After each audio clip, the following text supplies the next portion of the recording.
हजुरलाई आज म अमलाको गुलियो अचार तत्कालै खान मिल्ने गरेर बनाएर देखाउँदैछु।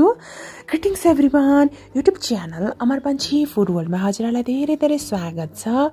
यो अमलाको गुलियो अचार बनाउन एकदमै सजिलो छ र यसलाई हजुरले खाना, रोटी, नान, परौठा जेसँग खानु भए पनि हुन्छ। र सुरुमा मैले 300 ग्राम अमलालाई 3 वटा सिटी लगाएर उसिने। यसमा पानी चाहिँ मैले लगभग 1 कप मात्र राखेकी थिएँ। हजुरहरूले लगभग 10 मिनेट जति उमाल्नु पर्छ। यो चाहिँ ठुलो साइजको अमला हो। र साथसाथै यसलाई बनाउनको लागि हामीलाई चाहिन्छ नुन आधा चम्चा, कालो तिल वा कालो जिरा पनि भनिन्छ, यो चाहिँ आधा चम्चा चाहिन्छ, जिरा आधा चम्चा, सोप 1 चम्चा, धनियाँको दानाहरू आधा चम्चा र तोरीको दानाहरू चाहिँ आधा चम्चा जति हामीलाई चाहिन्छ। र यसलाई अझै बढी टेस्टी बनाउनको लागि हामीलाई चिनी वा सक्खर चाहिन्छ 6 देखि 7 चम्चा। मैले चाहिँ चिनीलाई लिएँ।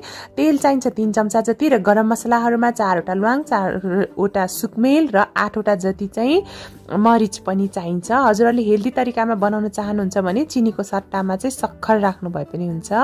र त्यसपछि यो चाहिँ 3 वटा सिटी लगाइसकेपछि मजाले सेलाइसकेपछि यसरी बियान निकाल्छौँ हामी।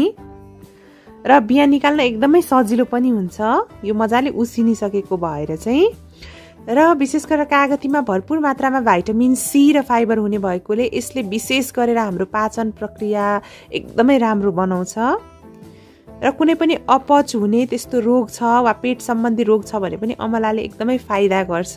र बाहिर किनेर खाने अचार भन्दा घरमै हेल्दी तरिकाले बनाउनु भयो भने अझ राम्रो हुन्छ। र अहिले विशेष गरेर कोरोनाको समय भएकोले चाहिँ यसमा चाहिँ भिटामिन सी पनि हुने भएकोले हजुरहरूले दैनिक रूपमा 15 ग्राम चाहिँ खान सक्नुहुन्छ यो अचार। र त्यसपछि एकदमै सानो आँचमा मैले यसरी धनियाँ, जिरा र यसरी तोरीलाई मजाले भुट्दैछु। तोरी हजुरहरूले कालो राख्नु भए पनि हुन्छ वा यो येल्लो कलरको राख्नु भए पनि हुन्छ। यतातिर चाहिँ सर्स्यौं पनि भनिन्छ यसलाई। यसलाई चाहिँ एकदमै सानो आँचमा हामी भुट्छौँ। पटपट नपड्केसम्म मजाले यसलाई हामीले भुट्नुपर्छ। र भुटिसकेपछि चाहिँ यो आफै यसरी पड्किन थाल्छ। हेर्नुहोस् है त। र त्यसपछि यसलाई हामीले 2 मिनेट जति सेलाउँछौँ र 2 मिनेट सेलाइसकेपछि मजाले यसलाई पिस्छौँ। हजुरहरूले मिक्सरमा पिस्नु भए पनि हुन्छ। म चाहिँ खलमा पिस्दैछु। खलमा पिसेको मसलाहरू चाहिँ अचारमा राख्दा एकदमै टेस्टी हुन्छ। हामीले कुनै पनि अचार वा तरकारीमा जिरा भन्दा धनियाँ ठ्याक्क डबल क्वान्टिटीमा राख्छौँ। जिरा चाहिँ अलिक बढी भयो भने चाहिँ तरकारी वा अचार त्यति मिठो हुँदैन। त्यही भएर धनियाँ चाहिँ डबल क्वान्टिटीमा राख्छौँ हामीले। मजाले पिसेँ मैले यसलाई चाहिँ।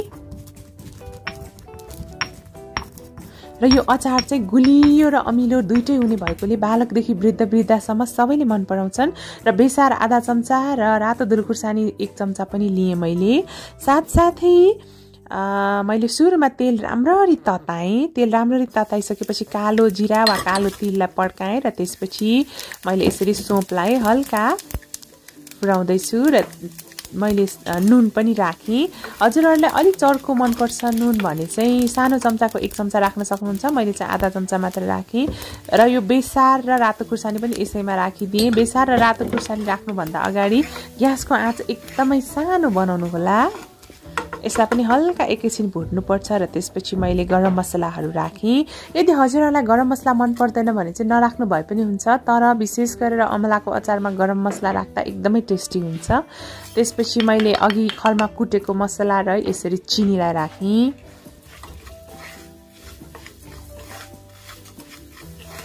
र चिनीलाई मजाले क्यारामलाइज नहुन्जेल मजाले यसलाई हामीले भुट्नुपर्छ। बिस्तारै पग्लिन थालेपछि चाहिँ हामी अरू इन्ग्रेडियन्ट्सहरू थप्दै जान्छौँ।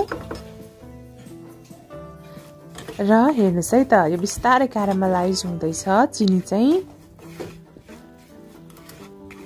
यतिको भइसकेपछि चाहिँ मैले अघि उसिनेको अमला र त्यसको जुस दुइटैलाई राख्न जाँदैछु। र यो अचारलाई हजुरहरूले जति लामो समयसम्म पकाउनु भयो त्यति नै टेस्टी हुन्छ। र यसलाई हामीले अब चाहिँ बिस्तारै पकाउँदै जान्छौँ। लगभग 10 मिनेट मजाले पकाउनु पर्छ। यो अचार चाहिँ लामो समयसम्म हजुरहरूले स्टोर गर्न चाहनुहुन्छ भने चाहिँ भेनिगर 2 चम्चा जति राख्न सक्नुहुन्छ। यदि तत्कालै खानुहुन्छ भने चाहिँ भेनिगरको आवश्यकता पर्दैन। यो अचारलाई चाहिँ फ्रिजमा 2 देखि 3 हप्ता मजाले राख्न सकिन्छ है।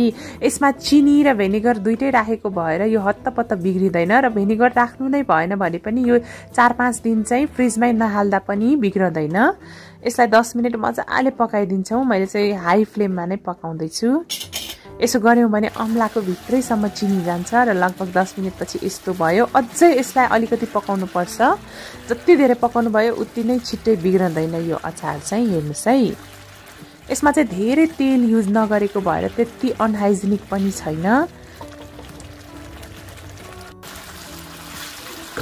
हेर्नुस् है त, यतिको भइसकेपछि मैले ग्यास अफ गरेँ। हजुरहरूले यसलाई एयरटाइट कन्टेनरमा स्टोर गर्न सक्नुहुन्छ। र हेर्नुस् है त, कस्तो खाउँ लाग्दो अचार तयार भइसकेको छ। र अचार स्टोर गर्नुभन्दा अगाडि पुरै चिसो बनाउनु होला है। र म टेस्ट पनि गर्दैछु। मेरो मुखबाट चाहिँ पानी आइसक्यो। मलाई चाहिँ एकदमै मनपर्छ आमलाको अचार र मैले टेस्ट गर्दैछु है त। वाउ, एकदमै टेस्टीसँगले तयार भइसकेको छ। आजको रेसिपी मन पर्यो भने भिडियोलाई लाइक, कमेन्ट र सेयर गरिदिनु होला। साथै मेरो च्यानल अमर पन्छी फुड वर्ल्डलाई सब्स्क्राइब गरिदिनु होला। Thank you.